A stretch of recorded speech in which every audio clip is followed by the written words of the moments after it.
Olá, meus irmãos, graça e paz seja convosco. A lição de quinta-feira, dia 29, traz o título Para que te conheça a tua salvação. Irmãos, eu queria que vocês se atentassem para que aos que tiverem um livro chamado O Grande Conflito, lesse o capítulo intitulado O Último Convite Divino.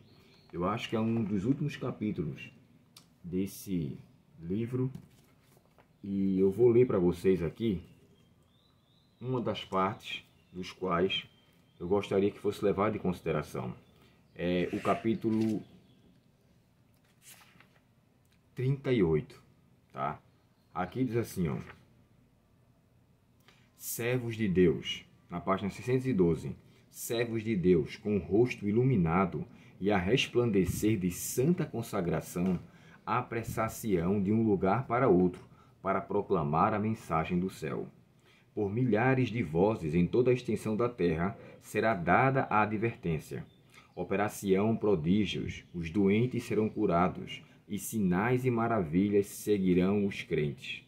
Sabe o que eu aprendo disso aqui?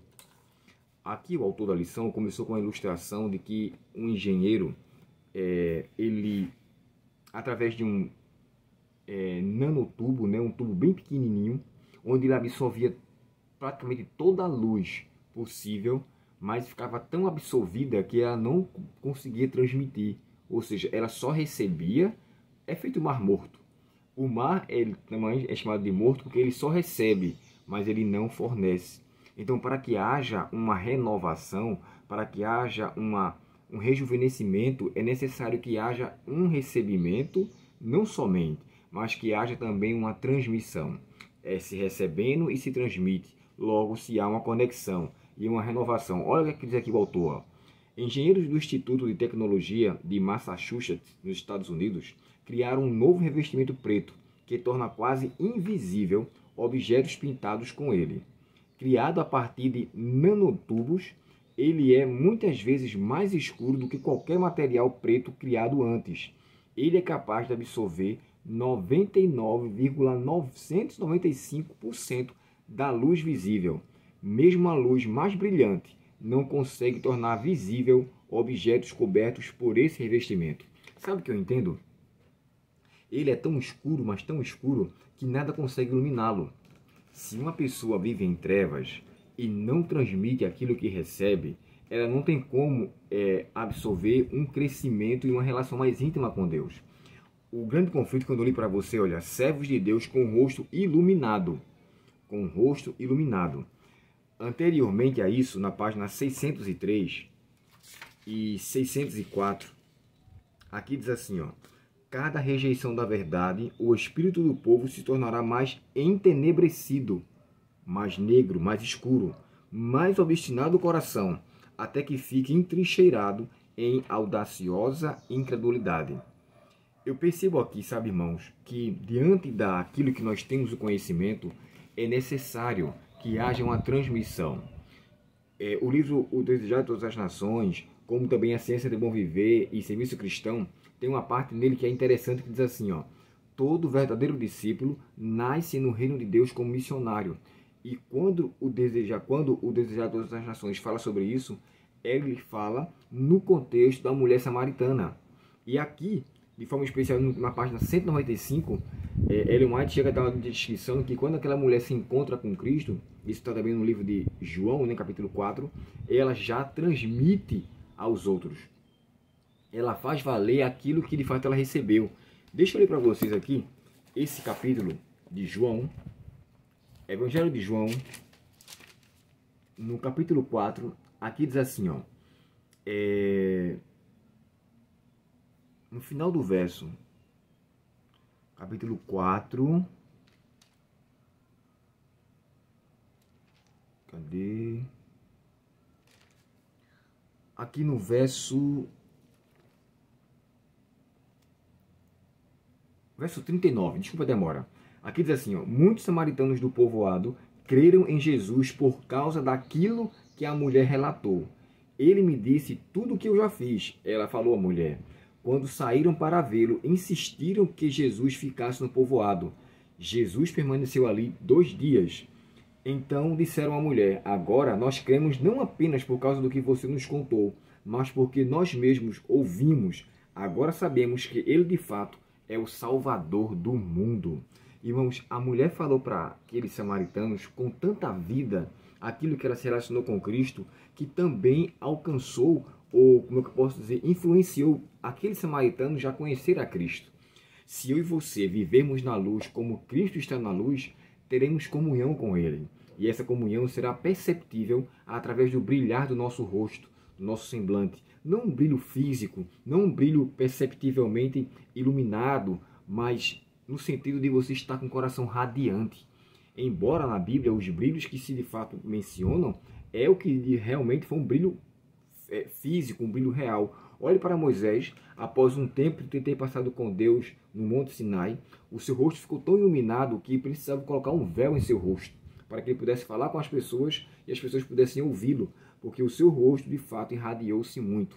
Eu aqui concluo, irmãos, o estudo de hoje, dizendo o seguinte: Deus quer que o seu povo seja um povo de intermédio. Ele falou isso, né? Queria que Israel fosse um transmissor de suas verdades, que levasse ao povo a mesma consideração de salvação que eles receberam. Então, se eu não quiser ser um mar morto, se eu não quiser ser um nanotubo ou um tubo fechado, escuro, eu tenho que viver na luz. E a luz que me ilumina concederá aos outros também uma percepção de enxergar a sua condição de vida e ter os olhos abertos, desvendados. A Bíblia descreve: conhecereis a verdade e a verdade vos libertará. É a luz de Cristo que ilumina. O próprio Deus, o próprio Paulo falou, né?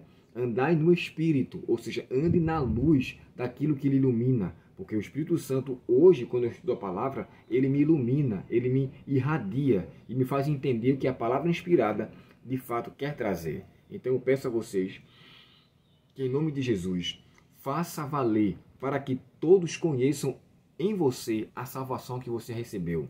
E ao observar, eles têm esse grande desejo de seguir o mesmo Deus que você segue.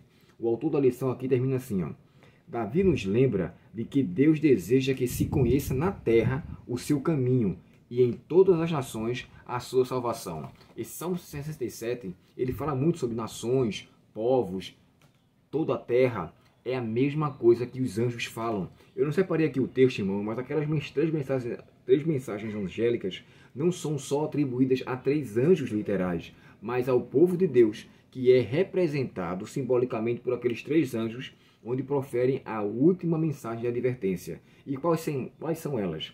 A primeira mensagem é temei a Deus e dá-lhe glória, pois é chegada a hora do seu juízo, e adorai aquele que fez os céus, a terra e o mar e a fonte das águas. Essa é a mensagem, irmãos, de advertência, para que o povo reconheça que Deus é único, que criou todas as coisas. Em seguida, ele começa a falar sobre agora a adoração. Olha que ele fala da adoração na primeira mensagem.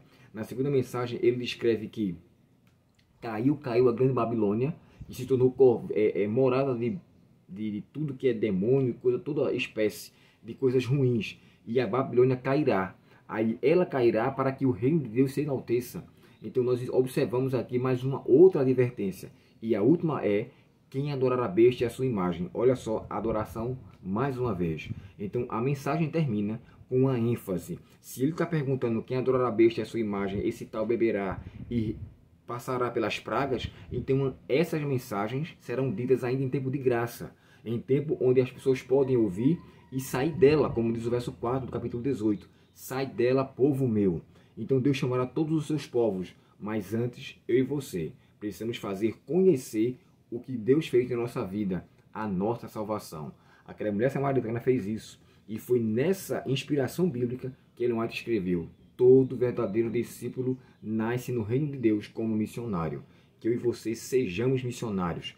3 coisas que são primordiais. Primeiro, você aprende de Cristo. Segundo, você vive o que Cristo ensinou. E terceiro, você ensina o que ele lhe ensinou. Agora, essas 3 etapas lhe garantirão uma vida mais forte, uma vida com mais propriedade, porque Deus iluminou você e você mostrará aos outros a salvação que lhe foi alcançada. Deus te abençoe fortemente. Querido Pai Celestial, obrigado pela essa mensagem de salvação, Senhor. Que nós possamos ser salvação para outras pessoas também. E assim, cumpramos a Tua vontade. Perdoa nossos pecados, nos concede um dia com a Tua paz, Senhor, e nos livra do mal, te pedimos em nome de Jesus. Amém. Deus muito te abençoe e até o próximo estudo. Um forte abraço, fique na paz de Deus e um bom final de semana. Até logo.